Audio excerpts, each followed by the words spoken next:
Halo sahabat Fanatik, ketemu lagi bersama gue Alpin, seseorang yang punya komitmen untuk sepak bola Indonesia. Tapi kali ini gue ngebahas tentang pertandingan Euro 2024 ya. Kita harus memantau perkembangan yang terjadi di luar sana juga, walaupun gue fokus di tim nasional Indonesia dan juga Liga 1 Indonesia.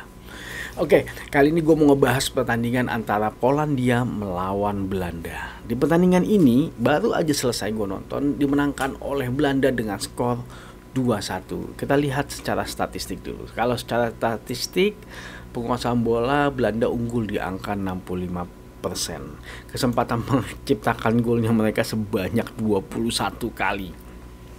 Tapi tembakan ke arah gawang mereka hanya sebanyak 6 kali. Kalah dengan Polandia yang sebanyak 7 kali.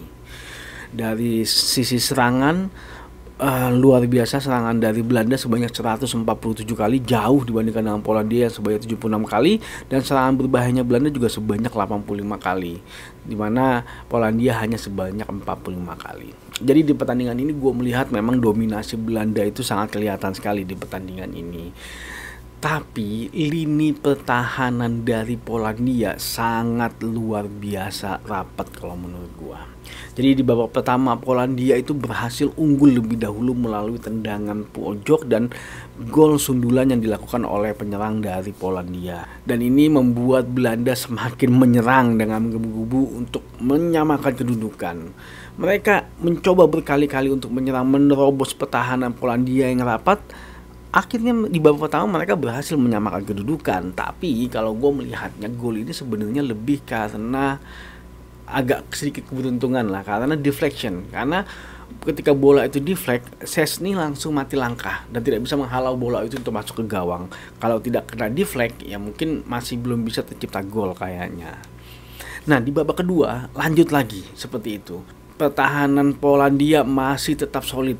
5 back mereka di lini belakang dibantu dengan gelandang bertahannya mereka sebanyak 3, kadang-kadang sampai 4 orang.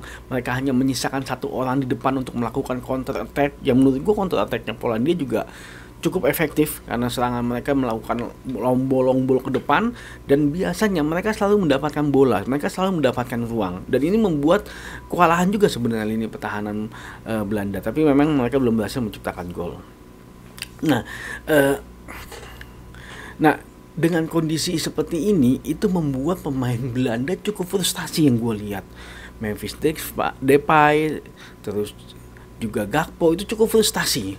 Dan mereka seperti semakin tidak teratur lini serangannya mereka. Jadi agak kurang terstruktur serangannya mereka, dan akhirnya Ronald Koeman pun melakukan perubahan strategi dan menggantikan pemain depannya mereka dengan yang fresh, lebih baru, dan ternyata itu membuahkan hasil. Strategi yang dilakukan dengan mengganti pemain baru membuat sepertinya lini pertahanan dari Polandia sedikit terpecah konsentrasinya, dan akhirnya finishing yang dibutuhkan oleh pemain Belanda akhirnya mampu dilakukan melalui pemain penggantinya mereka, dan itu sangat luar biasa sekali, dan akhirnya mereka berhasil menciptakan gol kemenangan mereka yang skor dimana berubah menjadi 2-1.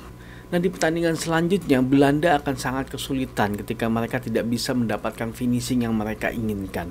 Serangan yang banyak, kesempatan yang banyak tidak akan berguna kalau mereka tidak berhasil menciptakan gol. Mereka harus memperbaiki ini supaya mereka bisa memastikan diri untuk lolos ke babak selanjutnya. Sedangkan Polandia sendiri, mereka bermain dengan konsisten, lini pertahanannya yang solid.